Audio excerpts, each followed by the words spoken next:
Well, I went to a big high school, got recruited early, and committed to Oklahoma State University. Coach Gundy was the offensive coordinator there and really liked him.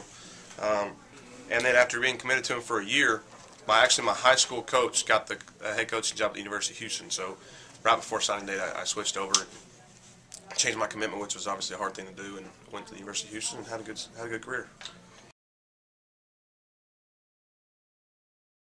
I went to the camps, and when you go to the camps, you're really just trying to show your abilities to different coaches to get the offers, in my opinion. And then when you take your visits, what I did was I tried to narrow it down. I tried to narrow it down to about 5 schools in the United States, and I wasn't really heavily recruited, but I had some offers. I said, okay, here's the only 5 schools that I care about, going to. And so I went and I put my time in at those schools, narrowed that back down to about two or three, and then I made my decision from there. And then that went off. Those 2 or 3 was off of what kind of system they ran, what kind of quarterbacks they had there, what was my chance of playing early, what's the school like. And then one thing that a lot of people don't focus on that I thought was very important, my uncle told me this, was career after football.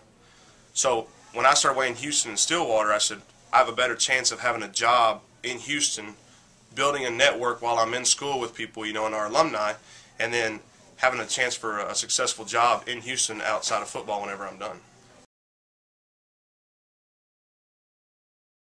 Well, I think you have to, and I think that if you don't,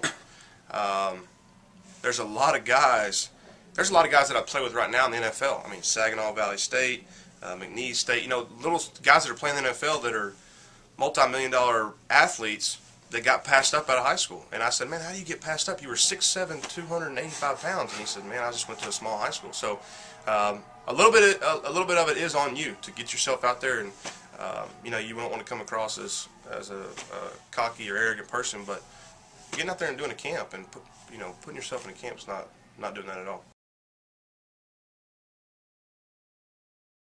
Well, I think what a mistake a lot of people make is, first, they overtrain. I think you can overtrain. You wear yourself out during the off season when that's really a rebuilding type of, that's when you should be rebuilding for the season. And the other thing that I think a lot of people make a mistake with is they don't actually train for the game of football.